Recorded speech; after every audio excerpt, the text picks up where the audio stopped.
Magandang araw. So we are now on the last part of deformable bodies or mechanics of deformable bodies.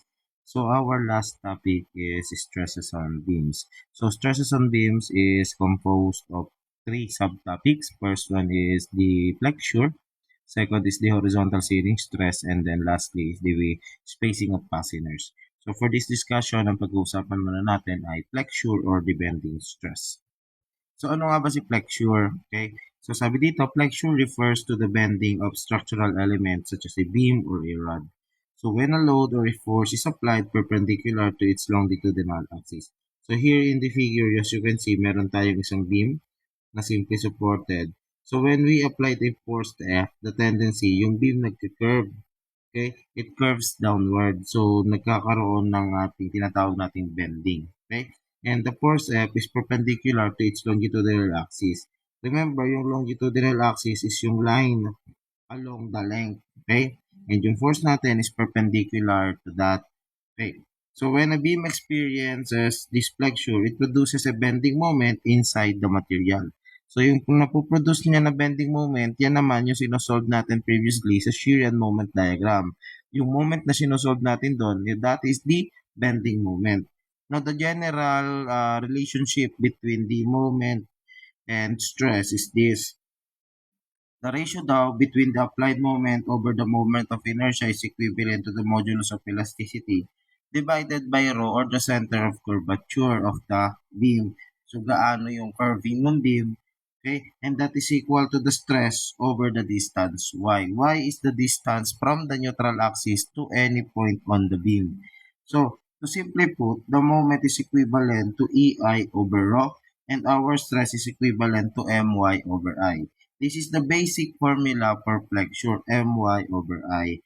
So, kung meron kang rectangular beam, so ang neutral axis niyan ay nasa gitna or the projection line ng ating centroid. Diba? Ang centroid ay nasa gitna. Okay. So, yung tinutukoy na Y is the distance from the neutral axis anywhere to the beam. Pwedeng pataas, pwedeng pababa yung ating Y. Okay? And the maximum distance of Y is this, C. Okay? That is the distance from the neutral axis to the extremmost fiber. That is why kaya pag ang pinag-uusapan natin ay maximum stress, the formula is MC over I. Now, in some cases, ang ginagamit na symbol for flexural stress or flexure stress or bending stress, kahit alin man doon yung tawag ninyo pare-parehong tama, ay FB. Pagdating natin sa steel design, we use the term FB to denote that this is a bending stress. Now, so flexure stress, often called as bending stress, is the internal resistance that develops within the material as a result of bending moment. Because the beam is curving, the bending creates a combination of internal stress across its section. Now, due to the reaction ng beam, so ang tendency, magkakaroon ng resistance ang beam, so i-resist niya yung force na to. So yung applied force here is i-resist ng beam. So but however, that is not enough. So nagkakaroon ng deformation called bending. Now during bending, nahahati yung section natin, yung cross section natin into two types of stresses. Number one is the compressive stress. Si compressive stress ay nangyayari because yung ating fibers sa isang part ng ating cross section ay nagko-compress. Okay? Napupush sila together. Si tensile naman ay nangyayari kapag ka nai-stretch apart. So, paano nangyayari yon? Let's say meron tayong positive bending moment. Okay? Kapag positive yung bending natin, our beam tends to smile. Yan yung pinag-usapan natin last time. At kapag nakasmile yung beam, yung ilalim ng beam ay nai-stretch kasi na-force siyang humaba. So, it experiences tension. And yung top fiber naman natin is nako-compress. So, it experiences compression. Okay? So, pagka naman meron tayong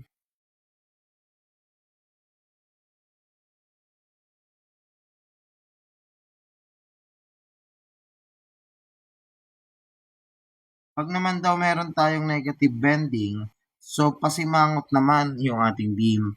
So yung ibabaw naman natin ngayon ang nakakaranas ng tension, hinihila natin siya kasi kailangan niyang extend on both side, while yung bottom side naman natin, siya naman yung nakakaranas ng compression. So, ganito yung na-experience ng beam natin. Sa ibabaw, compression, sa ilalim tension, kapag positive ang ating moment. Pag naman negative, tension ng ibabaw, compression ng ilalim. Okay? So, take note na yung value ng ating C is the distance to the extremmost fiber, ay nagbabago based on the position ng ating neutral axis. Distance from neutral axis to extremmost fiber. Ibig sabihin ng extremmost fiber, yung pinakamalayong fiber or element ng ating cross section. Now, the point of axis or axis within the beam where there is zero stress is called the neutral axis. Yung point kung saan hahati yung ating beam from tension to compression, similar to this one. This is what we call the neutral axis. At yan ay sabi ko nga, that is the projection, horizontal projection of our centroid or center of gravity. Okay? So, neutral axis yung ang naghihiwalay ng tension and compression ng ating member. Now, there are several assumptions sa paggamit ng formula na to. This formula can only be used if the plane sections of the beam remains plane. Ibig sabihin, walang warping kagaya sa torsion. The material is homogeneous and obeys Hooke's law. Ibig sabihin, under proportionality limit and homogeneous, iisang type lang ng material. Then the modulus of elasticity for tension and compression is equal, and the beam is initially straight and of a constant cross-section.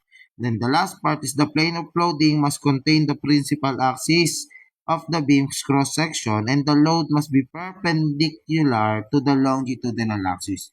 Yung sinasabi lang na 5, dapat daw kung ito yung ating beam, dapat the application of load is perpendicular to the length of our beam. Okay? Now, here are some formulas. It's for the moment of inertia. So, may mga formulas pa for moment of inertia. For rectangular, that is BD cube over 12. Okay? For circular, that is pi d raised to 4 over 64. Okay? For our triangular, that is BH cube over 36. The rest are solvable naman using the Barigno's theorem and the moment of area.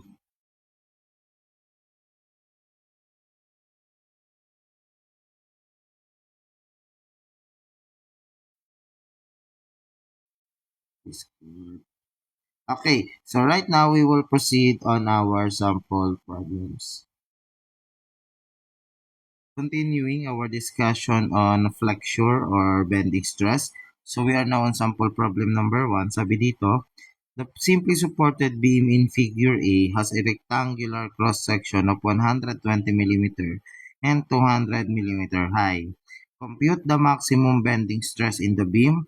Sketch the bending stress distribution over the cross-section on which the maximum bending stress occurs. And then lastly, compute the bending stress at a point on section B that is 25 mm below the top of the beam.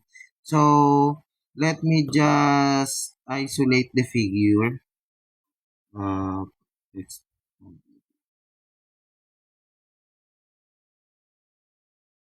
so, let me just crop the figure so that madali natin siyang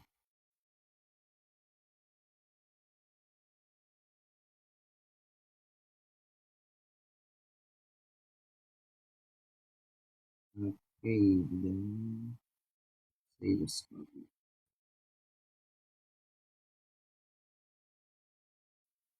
Okay, so here is our beam. Sabi natin, ang tanong lang naman daw kay una is to find the first question is the maximum bending stress in the beam. So yung ating maximum bending stress, kapag maximum pinag-uusapan, the formula that we use is MC over I. Okay? Again, where C is the distance from the neutral axis to the extremmost fibers. And then 2 is sketch the bending stress distribution. So we have here this bending stress distribution. Okay, ganito ko na lang muna. Then lastly, for letter C or number 3, hinahanap sa atin yung bending stress daw at a point, at point B, 25 mm below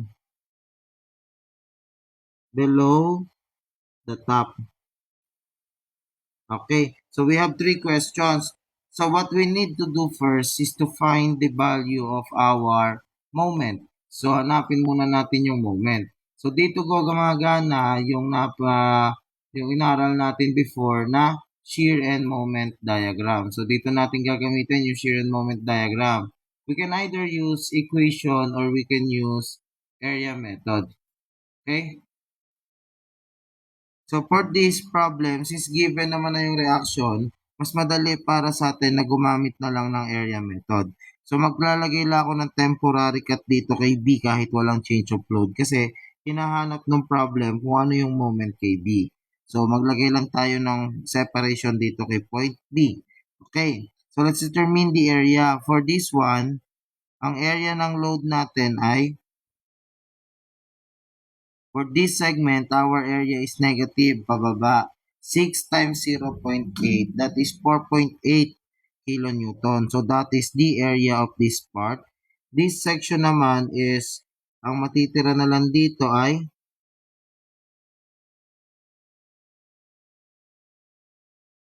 so ang matitira na lang dito ay 1.2 meters. So 6 kilonewton times 1.2, that is area equivalent to negative 7.2, okay, kilonewton. kilonewton, kilonewton. Then the last one is 1 times 6 kilonewton. So the area is negative 6 kilonewton. Okay, so area lang muna tayo. Okay, so let me just project the lines.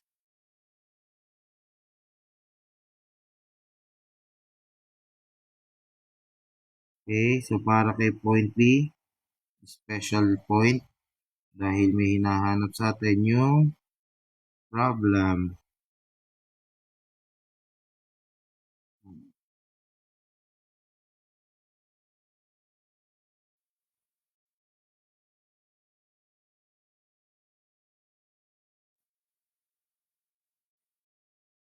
Kumbaga si Kumilik.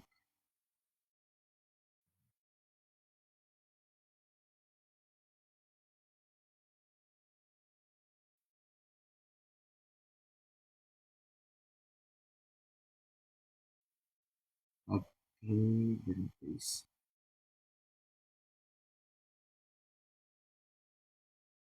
So we have now projections of our line. So, yan. So, nila ako horizontal line dito para makat off siya.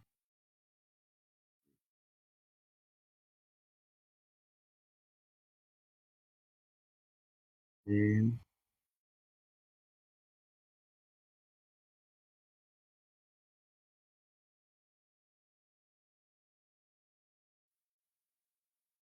select na lang natin ito. Okay, so unahin muna natin yung ating shear diagram. So, unahin natin ang shear.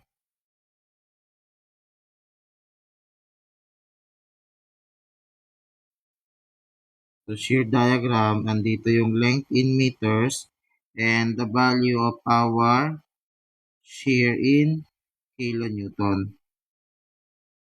So, at point A, meron tayong reaction na 14 kilonewton upward. So, itutulak niya yung ating shear force diagram papunta rito at positive 14 kilonewton. Okay, so dito meron tayong degree zero na curve. So, ang mangyayari, meron tayong straight line. So, from 14 kilonewton, ang change of our shear or change of shear is net 4.8. So, 14 minus 4.8, ang may iwan sa atin ay positive 9.2. And to connect this line, sabi natin, since ano lang sila, degree of 1, that is just a slanting line. So, connect ko lang din ito from 0. Okay? Then, at this point, continuous lang tayo. Meron pa tayong minus 7.2. So, ang matitira sa atin ay 2. So, roughly around here. Okay? So, nandyan yung ating 2. This is positive 9.2. 9.2. This is positive 2. Now, at this point C, may downward force tayo na 15 kilonewton. So, minus 15 ulit tayo. Mapupunta tayo kay negative 13. So, we are now on negative 13, connecting our points. Okay? Then, at this point, meron tayong negative 6 kilonewton. So, minus 6 ulit tayo. We have negative 19 kilonewton. Okay? So, at this point is negative 19 kilonewton. And then we have a positive reaction na 19 kilonewton. Ipupush niya upward yung ating shear force diagram, closing out our shear diagram. So, this is our shear diagram. Auli. Okay?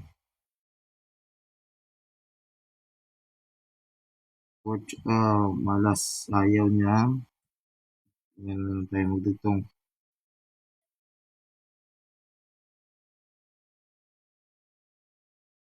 Okay.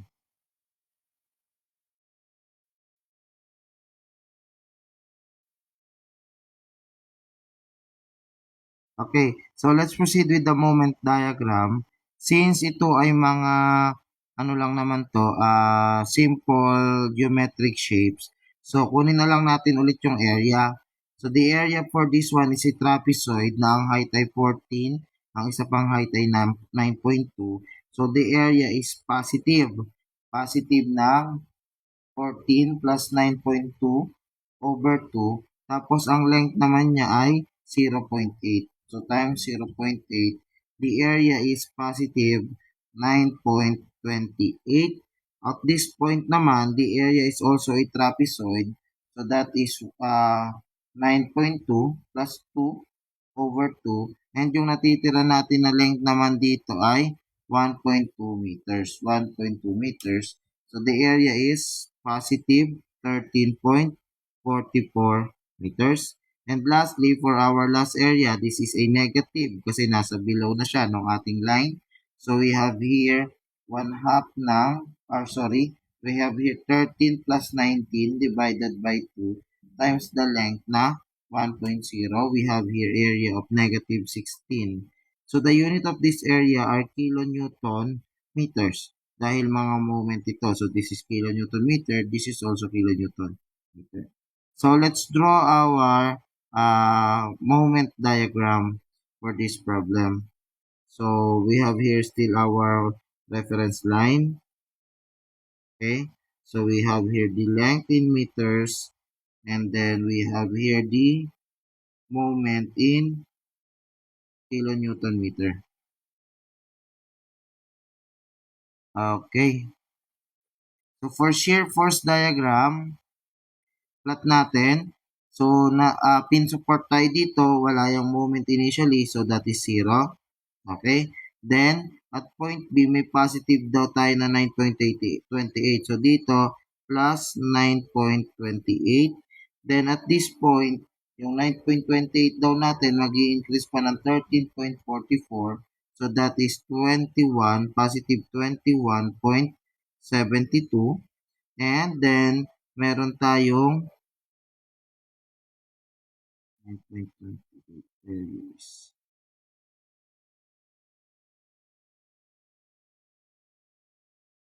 Okay. Area. Balikan ko lang si area. Parang may na-mislook kay area. So, 14 minus 4.8. We have 9.2 minus 7.2. We have 2 minus 15. 13 minus 6. 19. So, okay. So, for the area, 14 plus 9.2 divided by 2 times our length is 0.8. The area should be 9.28, correct?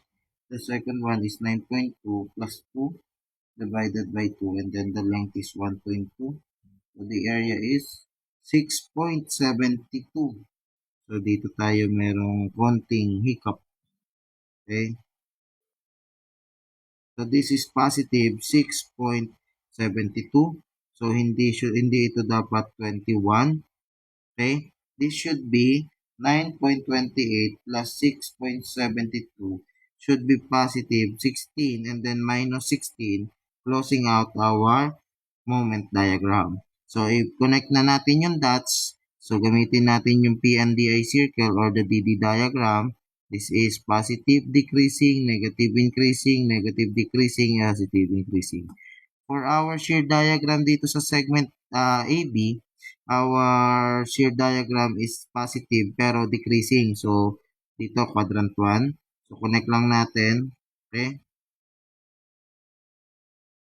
Next, for the second one, positive also but decreasing. So, connecting lang ulit. Ilipat ko si 9 positive, 9.28 dito.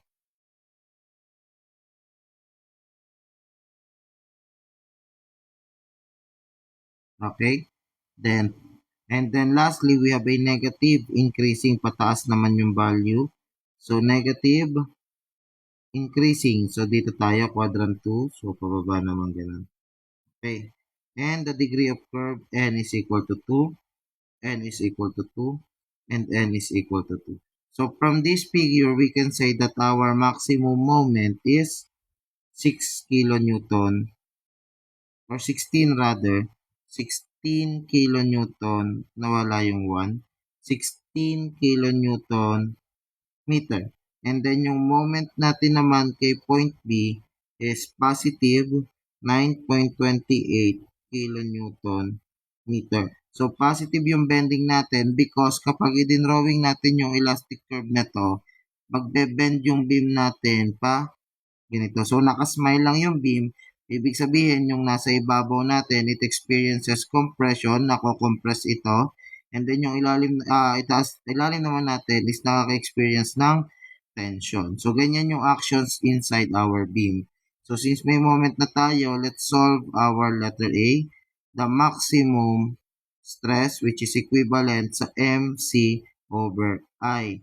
So, ang neutral axis natin ay nasa gitna, therefore the maximum distance natin ay 100 millimeter. So here our C or the maximum distance is 100 millimeter.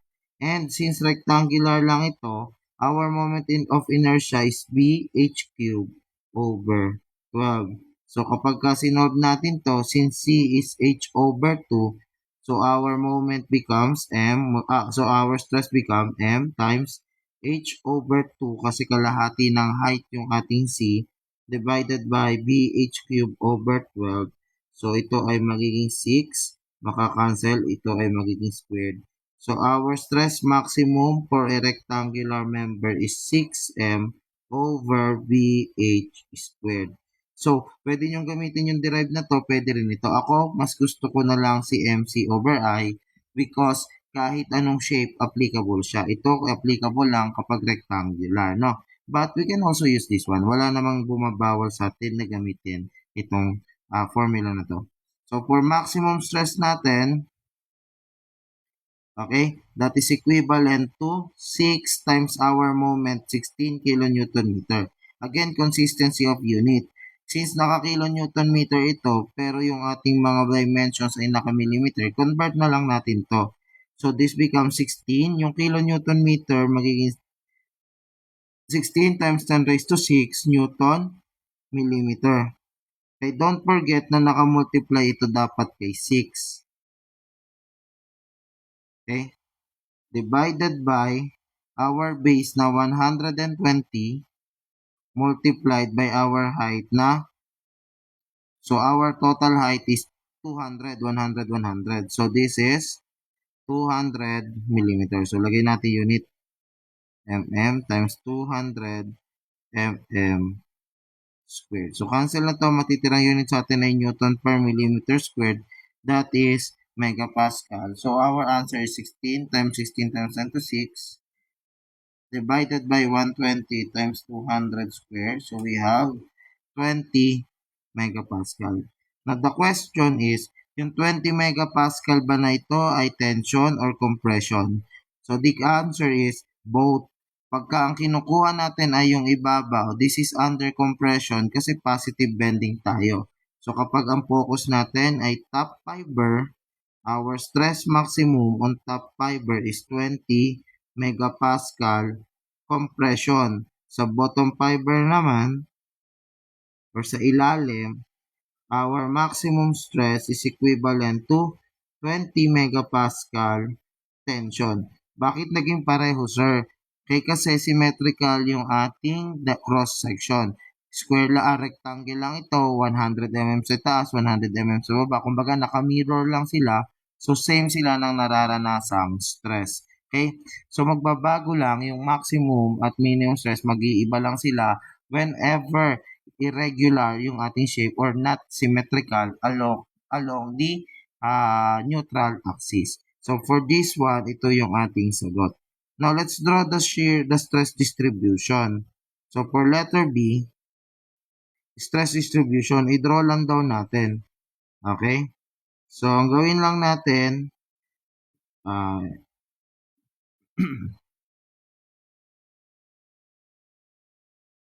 ito yung ating beam.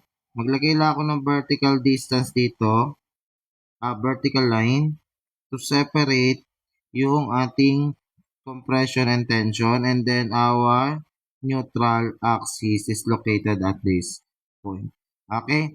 So, assuming na yung side na to ay tension at yung side na to ay compression. So, ako ganito ginagawa kong denotations for positive and negative, but pwede naman natin baguhin. So, according to the problem, the maximum stress here is 20 megapascal.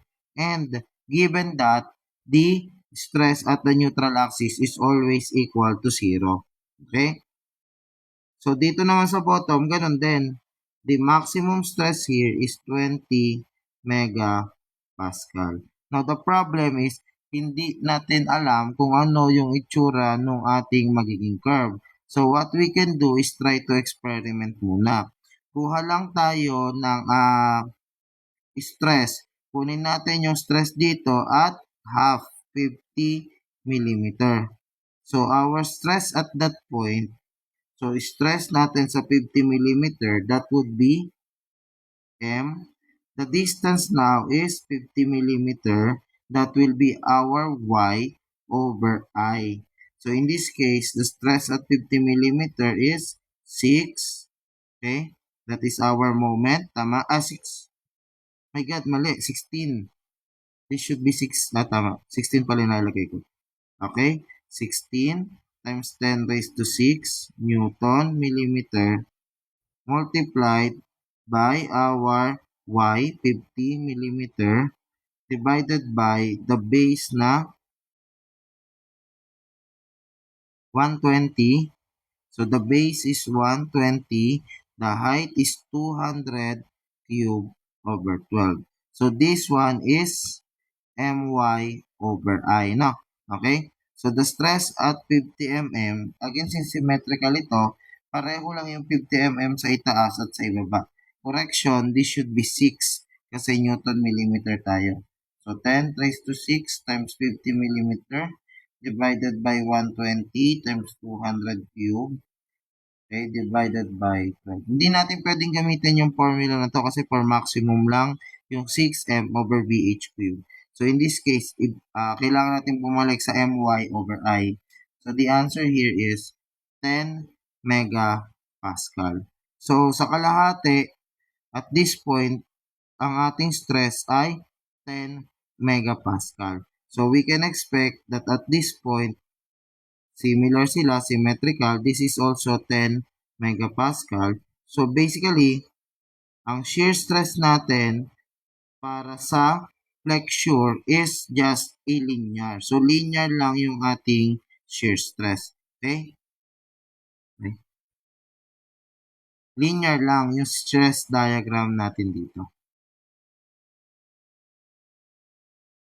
Okay? So kung linear yan, similar with torsion, pwede nating gamitin yung ratio and proportion sa iba't ibang parts.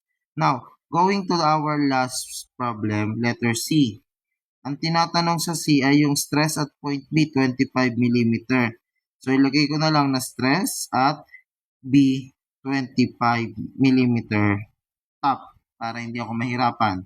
So, stress sa point B, 25 mm sa top. So, ang formula natin nito ay My/I. This is the basic formula for our bending stress. So, our stress now on B25T is, so our moment is 9.28. So, we have 9.28 times 10 raised to 6. This is Newton millimeter. And our Y, according to the problem, ang hinahanap daw natin ay, dito na lang tayo, mula daw doon sa top, 25 millimeter. So, mula dito sa top, pababa, ang hinahanap natin ay 25 millimeter. Yan yung fiber na gusto nating isolve this portion. Ano daw yung stress na nararanasan yung part na yan. Now, since according to our discussion earlier on, yung distance ng y is measured from the neutral axis. So, in this case, our y is yung natitira, 75 millimeter. Okay? So, kung 75 mm si y, substitute natin dito, we have y 75 mm. And our I is the cross-sectional area on that section, which is, base natin is 120, the height is 200 cube over 12. So, the stress on this point, 25 mm from the top is 9.28 times 10 to 6 multiplied by 75 millimeter over our moment of inertia na 120 times 200 cube over 12, we have an answer of 8.7 megapascal. Sir, the question is, ito yung most common question na natatanggap ko ha. Sir, bakit hindi natin ginamit yung stress distribution natin para mag-ratio and proportional lang sa 25 millimeter? Okay, take note, magkaiba sila ng nararanasang moment. Ang tinutukoy ng problem 3 ay dito sa point B. Ang tinutukoy ni problem C ay dito sa point B. Ang tinutukoy naman ni problem B at ni problem A ay nasa point kung saan maximum yung ating moment. Kasi sabi dito, hanapin daw natin yung maximum bending moment, which is at this point 16. So, hindi natin pwedeng gamitin yung ating similar triangle theorem or yung ratio and proportion kasi magkaiba po sila ng point. So, dito, sa 9.28 lang ang moment, dito naman ay 16. And that should answer this question or this situation. So, hopefully may natutunan tayo.